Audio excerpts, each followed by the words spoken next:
So, we have now reached the point of talking about section 4.5, which is about O'Neill's classic elementary differential geometry text.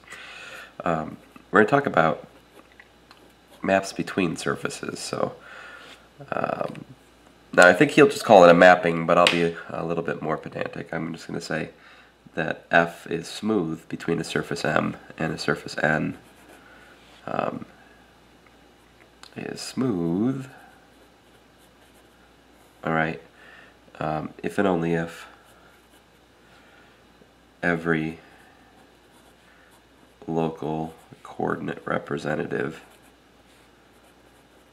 of F is smooth.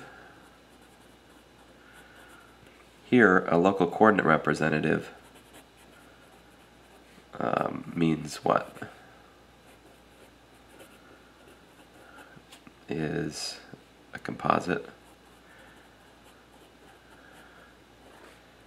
of the patch y on N and patch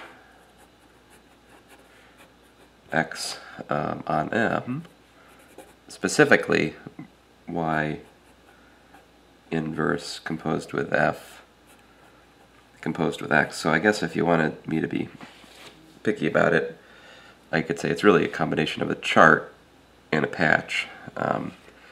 But you have to have that this composition is smooth whenever that makes sense. And so I mean, it could be that the range of F maybe never hits certain points in N.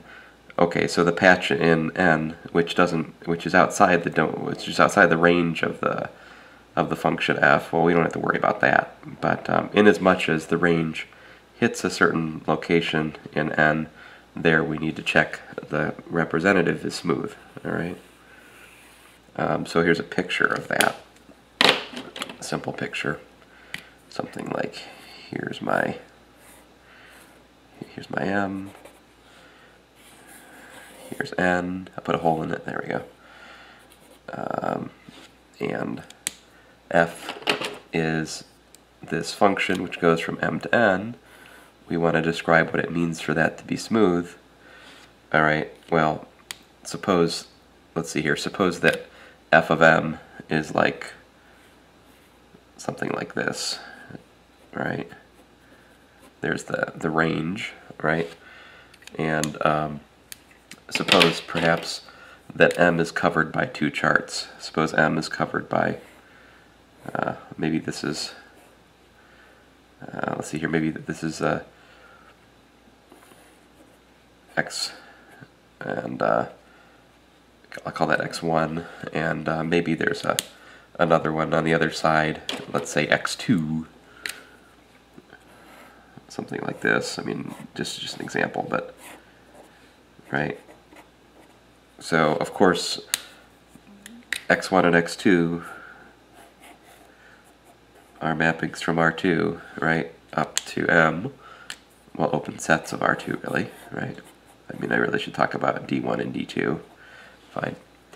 And then, suppose over here, well, maybe I'm getting tired of drawing this picture, so I'm going to keep it simple, but it could be that maybe there's like one patch on N which covers this whole bit I'm drawing in yellow. Right, there's Y, and of course from R2, right? And it could well be that there's another patch on Y2. I mean on N, like say this. Maybe you'll be able to see that's yellow.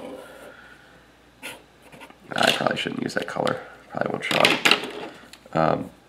No, I've run out of colors. So anyway, this other patch. Ooh, I didn't mean for it to even hit the range at all. Okay, so it doesn't hit the range, alright? So this other patch, the image of the patch, we could call it Z, whatever. So like Z, and let's call the domain of this D tilde, Z of D tilde, intersect the image of M under F is the empty set, okay? Okay, so if this is the situation, then the way this definition fleshes out is we have to check two maps being smooth. We actually only, as it turns out, need to check that this local coordinate representative, which would be y inverse composed with f composed with x2, and this one over here, which would work out to y inverse composed with f composed with x1. Those two local coordinate representatives, we'd have to check that those would be smooth. If those were smooth, then whatever function f we're talking about, it's a smooth map. That's how it goes. All right, so a nice example, some of these things, is given to us by the mapping.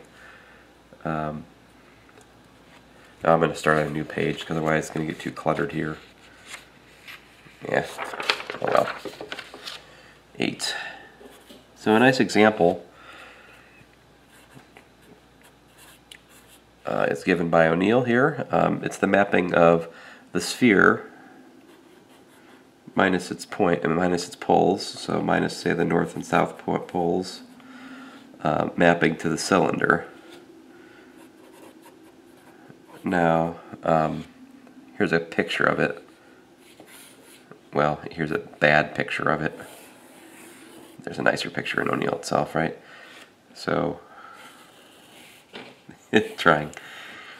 So here's your cylinder, and the mapping basically is very simple. Remember the sphere, we removed the north and the south poles. Those are gone. Okay, those are omitted. And the mapping is simply just to take, like I'll illustrate for this point, and just do to the cylinder, right? And it's hard for me to draw anywhere except for these profile curves, but because those go to this edge, but just radially outward. Now, so the patch on the sphere, as you may recall, we could use xuv, cosine v, cosine u, cosine v, sine u, sine v for the sphere, right? And so the mapping we're describing then, f of, this point is like x of uv. This map point over here would be f of x of uv. So what are we doing? F of x of uv, what's its formula? Alright, so the formula then is, let's think about this, cosine of u, sine of u, sine v. Right? I think that makes sense. See, this squared plus that squared is equal to 1, which means that we're definitely on the cylinder, which was, by the way, the unit cylinder, x squared plus, right? It's the right circular cylinder, x squared plus y squared equals to 1. So the image is definitely on the cylinder, and then sine v is, it's going between -1 and 1, not included on this unit sphere, right? So that's f of x of uv. Then the coordinate chart on the cylinder is what? Well, let's see here. The coordinate chart on the cylinder would just be y of uv. You could use this as a coordinate chart. Cosine u, sine u, v. That's kind of a natural chart to use. Then, what would the inverse be? Well, y inverse of, say, p1, p2, p3 would be what? It would be excuse me. Well, we just take that's easy. Well, there's v. V is p3, so I would just use but how to get u? Well, u, I guess, would be the inverse tangent of p2 over p1, provided we're in the right. I don't know, I gotta think about, issues of division by 0 there and some other things, but ignoring some pesky trouble points, it would be this. Okay, so it turns out though that as we calculate the inverse of this, it's easier, right? So like what's y inverse of y inverse of f of x of uv? Well, that's a little bit easier to think about, right? Because, well, basically, see what happens here. We don't actually have to do the hard thinking for the 1 and 2 coordinates, because rather than we don't have wow, I can't even think of the words. Oh, words. Anyway, you can see that this is u and sine v, right? I mean, obviously the third component of f of x uv is sine v, so that just goes back to there again, right? Because what goes in there comes out here. And I suppose if you want me to, fine.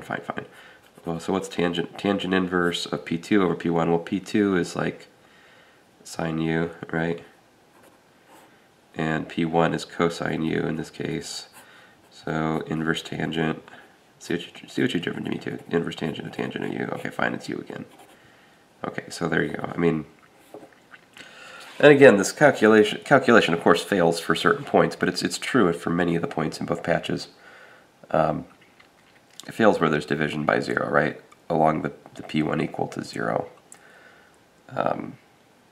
So p1 equal to 0 is, in other words, where cosine of u is 0, where is cosine of u 0?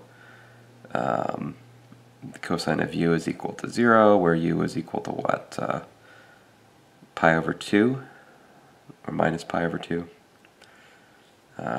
So it misses a circle, I suppose. Now, so there you go. That's explicit. That's, anyway, this is, this at least shows you that this mapping F is smooth on a certain subset of the sphere, if nothing else, because this formula is clearly smooth. It's clearly a smooth mapping if you just consider at the end of all this, we're looking at the mapping u comma v maps to what? Maps to u comma sine of v, right? And so, in fact, that is smooth. In fact, more than just being smooth, you could do a little bit more. The Jacobian, let me call this mapping h. All right, fine. The Jacobian of h is what? It's 1, 0, 0, cosine v. And so you notice that the determinant of the Jacobian of h is equal to cosine v. So in fact, this mapping will be regular, right? If what? It's regular, provided that we have the Jacobian is rank 2. And that's true provided that cosine of v is what? Not equal to 0. Where is cosine of v equal to 0? Well, plus or minus pi over 2, right? But that's, I believe that's the north and south poles, which we're omitting. So, anyway, there's that. All right, moving along.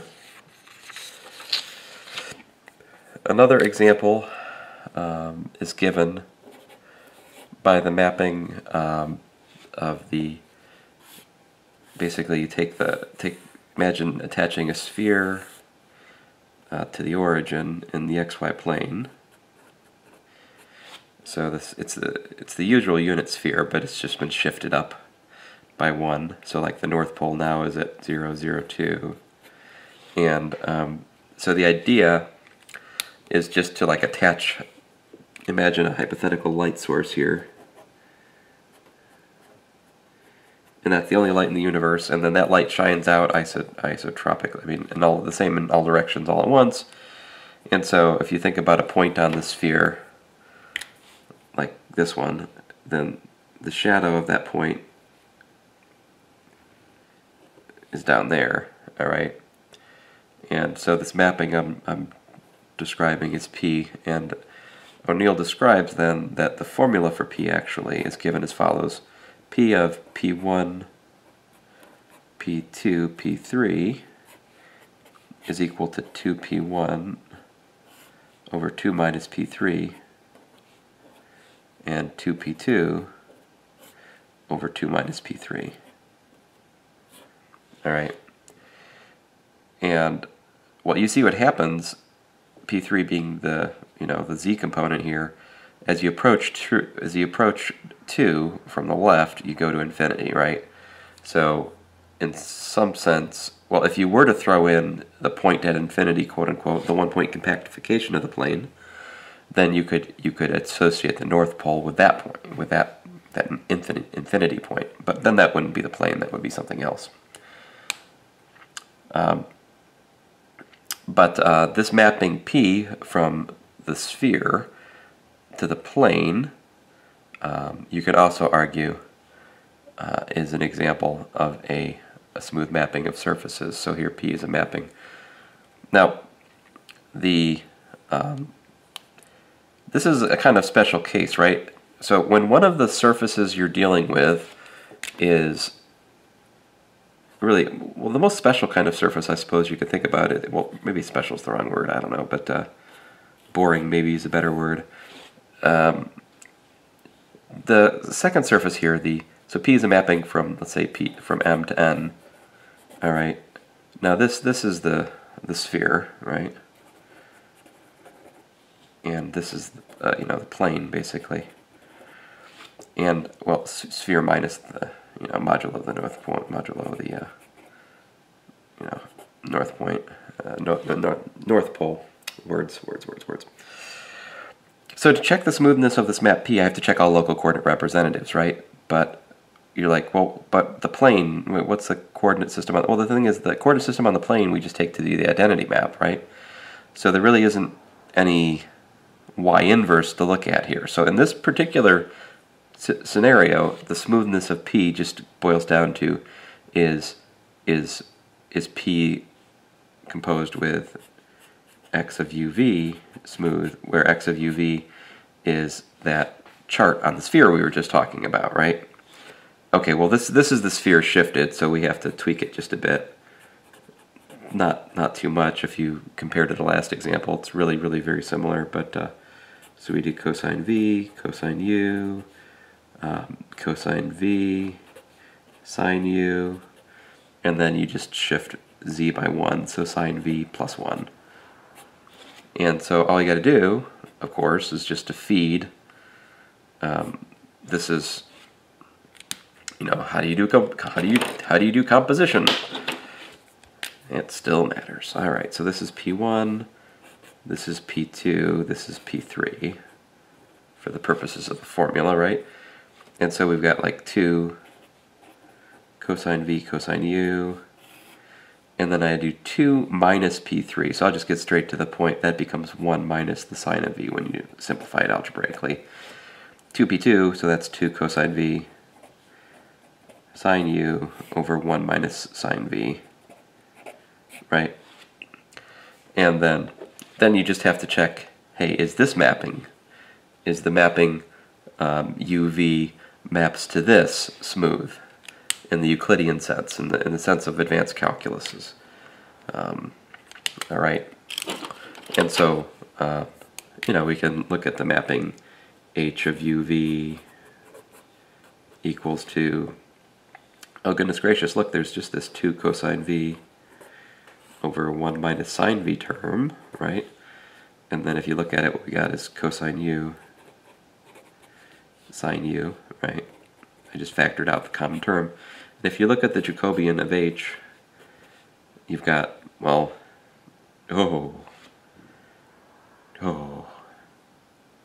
yeah, all right, fine.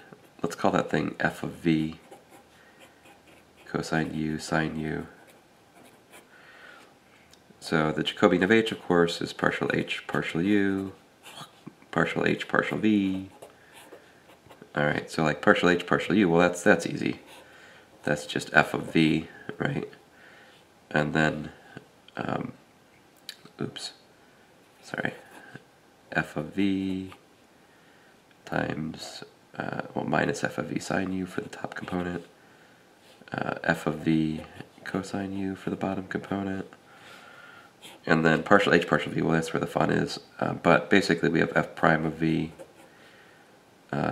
cosine u, f prime of v sine u. So the determinant, and the reason I just go to determinant is it's a quick way to decide whether or not the matrix is invertible, and hence the columns of the matrix are linearly independent, and hence whether the mapping P is regular. Now actually, sorry, I'm kind of conflating a couple different things here. I should be careful. To see that this mapping is smooth, that's much simpler than to see if it's regular. Smooth just means that the formulas are, you can keep differentiating them and they don't have, you know, inconsistencies in terms of the chosen set of parameters. Now, as long as we don't hit sine of v equals to 1, we're okay for these formulas, right? Now, sine of v would be 1 where? Well, let's see here. Sine of v would be 1 at pi over 2. Remember, v is the angle which sweeps up and down off the xy plane for the sphere, or in this case, the z equals 1 plane because we shifted the sphere up to 1. So, geometrically, pi over v equals pi over 2 is the light source. It's the point which is omitted. So these formulas are quite clearly smooth. So the thing I'm fussing with right now is not smoothness. Smoothness is apparent from these formulas, okay? The question is this a regular map? All right, and I haven't defined that carefully yet, but I will soon. So that's why I'm talking about it. Sorry, put the cart before the horse again. Anyway, so getting to the point, what we've got minus f of v, f prime of v, and that's in both terms of the determinant. And you see what you got. You got sine squared u plus cosine squared u. So the question of the invertibility just comes down to, you know, how about this f of v function, right? So fine, I'll differentiate it. So I've got minus, where was I, 2 cosine v, 1 minus sine v. Differentiating this function gives me what? Minus 2 sine v, 1 minus sine v, minus, let's see here, 2 cosine v, and then minus cosine v, all divided by 1 minus sine v squared. If I haven't done something stupid here, which would be nice. Let's see, that's cosine squared v, that's sine squared v, so I get plus 2, so I get minus 2 cosine v, I believe 2 minus 2 sine v, all divided by, oops, I'm probably off the screen again, sorry guys. 1 minus sine v cubed.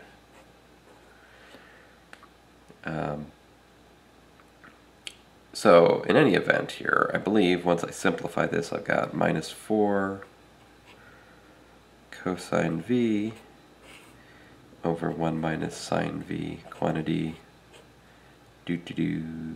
squared. And that's not going to be 0 as long as cosine of v is not 0. So I think we have trouble at the South Pole. Might have trouble at the South Pole. South Pole would be minus pi over 2, and cosine of minus pi over 2 is 0. So it looks like the mapping fails to be regular at the South Pole. Huh. Well, I'm not totally sure about that conclusion. Anyway, I'm just going to leave it at that and go on here. Say leave a little question mark right there, if you don't mind. Try to move this along. Sorry, I'm taking too long. So how do you define a push forward on the mapping of a mapping of surfaces? Right, we just talked about when a mapping of surfaces is smooth.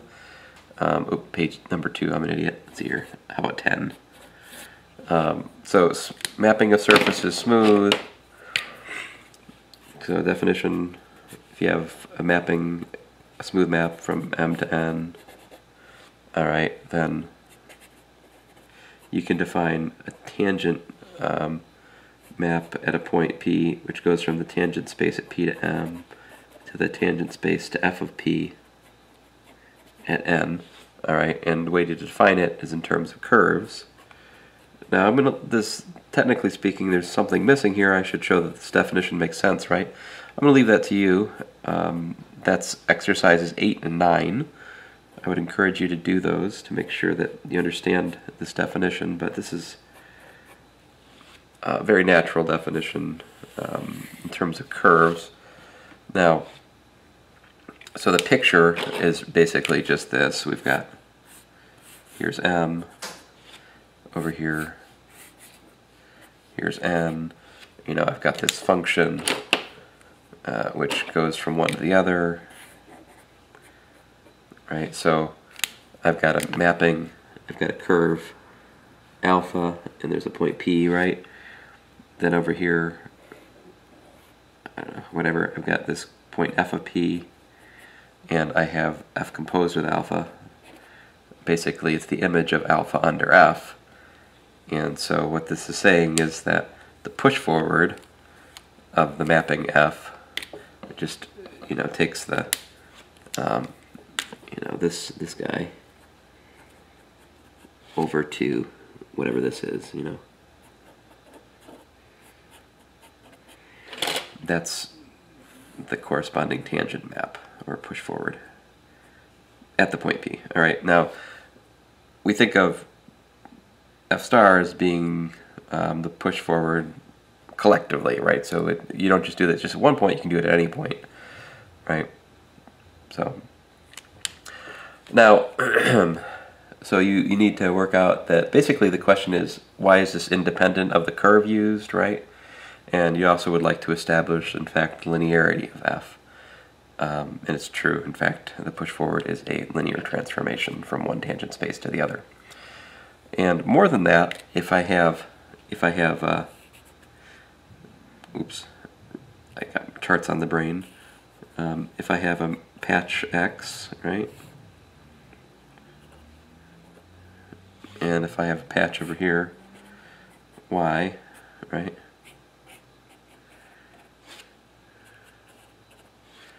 Then in fact, you can work out this other proposition that the push forward of the partial velocity of the X patch is the corresponding partial velocity of the Y patch, and likewise the push forward of the you know, the V partial velocity, the second partial velocity is the corresponding second partial velocity of the patch in the image. Alright, so that's a proposition you can work out. That actually kind of tells you how to calculate with this a little bit. Moving along here, definition, and I already been citing this definition and so forth, but now let's make it official here. F, mapping of surfaces, smooth mapping of surfaces, is regular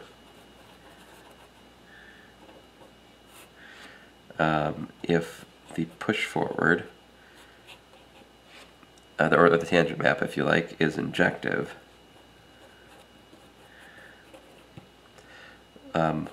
for each P and M. Now,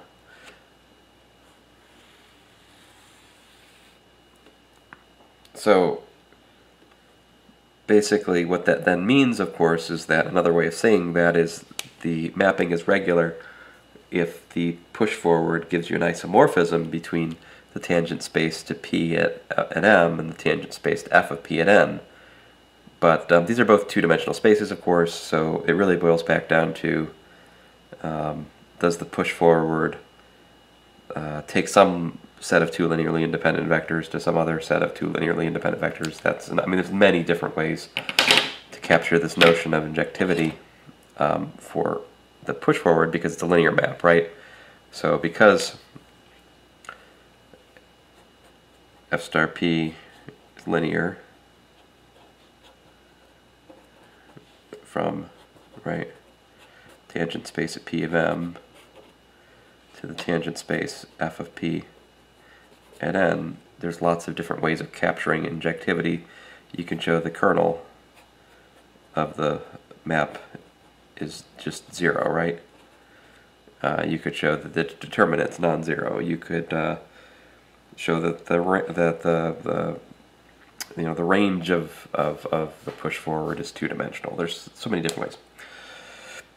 Okay, so that brings us to our next definition, which is that of a diffeomorphism. So, definition: a smooth map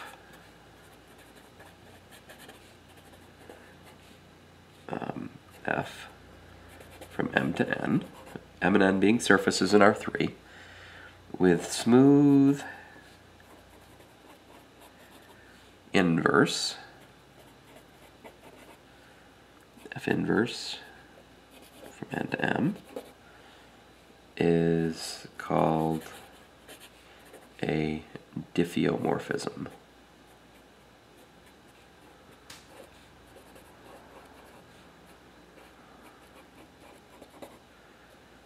Now, if you drop the business about M and M being surfaces in R3, then you have the general definition of diffeomorphism. A diffeomorphism is a bijection which is smooth with smooth inverse, whatever quote-unquote smooth means in the more general context, right? So you say, well, we're just talking about regularity. Now we have this definition of diffeomorphism. You notice that it's assumed it's an invertible map, which must mean that the mapping is injective, and it's also, of course, onto, right? It's a bijection, in fact. In order to write this says implicitly that F is a bijection, doesn't it? But we have a theorem, which is an inverse function theorem of sorts. Well, not of sorts. It is the inverse function theorem for our context. All right. So let F from M to N be smooth map of surfaces. All right. And suppose there exists some point in P, some point P in M, such that the tangent map, the push forward map at P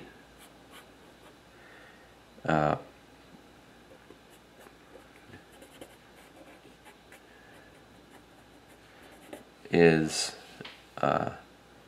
injective, which is, again, just to say it's an isomorphism of tangent spaces. Then there exists a neighborhood U of P in M and V of F of P in N, such that if we look at the mapping F restricted to U, we get a diffeomorphism of U to V. All right. In other words, there's a local restriction of the mapping to a diffeomorphism. Now, the proof of this requires us to use something we haven't proved yet, but I think it's worth just looking at the proof just a bit here. Let me at least sketch the proof if nothing else, and most of it's by a picture. So here's M, right? Here's N. All right, here's that point P. Here's that other point, F of P. Right? Now, F is a smooth map, right? So F being a smooth map means that there exists some patch X and some patch Y, right? Such that, you know, there's some dx here, and there's some open set dy over here, and those, of course, give you simple surfaces. Maybe call them simple subsurfaces if you like. So here's like x of dx, and over here y of dy. These would be subsurfaces, if you like, of M and N respective. And okay, so with respect to the local coordinate, that local coordinate representative, down here. Let's see here, y inverse composed with F composed with X. Well, that is assumed to be smooth. All right, because that was assumed at the start. F is a smooth map. All right. Which just means you can differentiate this as many times as you like. And we're also given additional data, though, that the push forward is injective. All right. So let's see here. What is the let's see here. What is the push forward? I believe we can argue that because the push forward, so here's a claim. I'm already going a little bit long in this video, so I think I'm going to leave this to you, but claim injectivity of push forward at P implies that y inverse composed with F composed with X is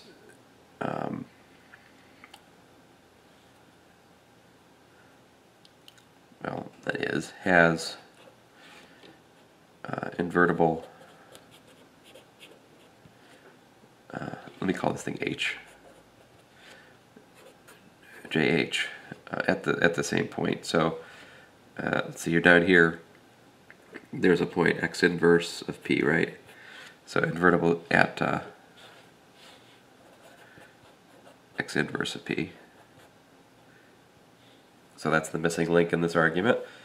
But because this is an invertible Jacobian, then I've got this mapping H from R2 to R2. It's got an invertible Jacobian. The inverse function theorem of advanced calculus then tells me that there is a smooth inverse to H, and so then that allows me to find suitable restrictions, suitable open sets around P and F of P, for which you can show that if you look at the inverse map of F, well, you get an invertible function down here, and then you can lift back up to an invertible function with respect to the restriction of F. It's something like this is the proof. But anyway, I'm gonna stop fiddling with that for now. But it's something like that. All these proofs of this sort are more or less the same.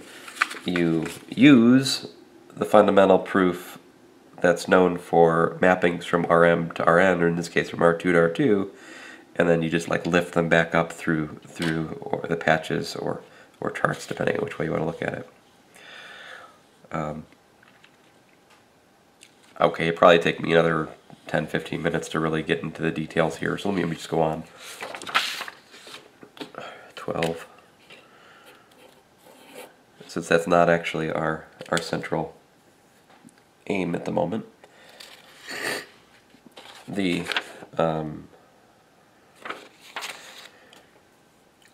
so then an application of that is that if we have a one-to-one regular map, if we have a regular, so in application of that inverse function theorem,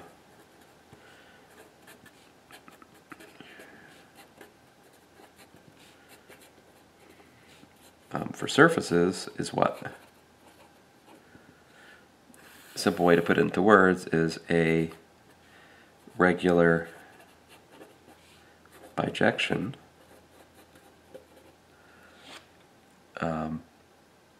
is a diffeomorphism.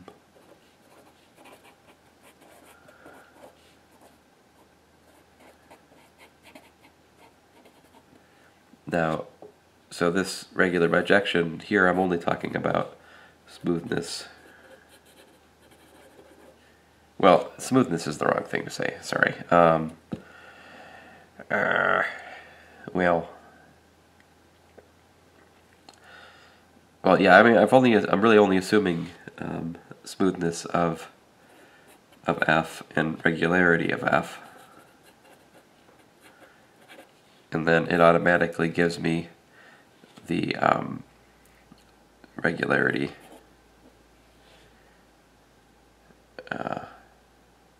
Oh, blast. Let me start again here. Obviously, I'm getting too hot.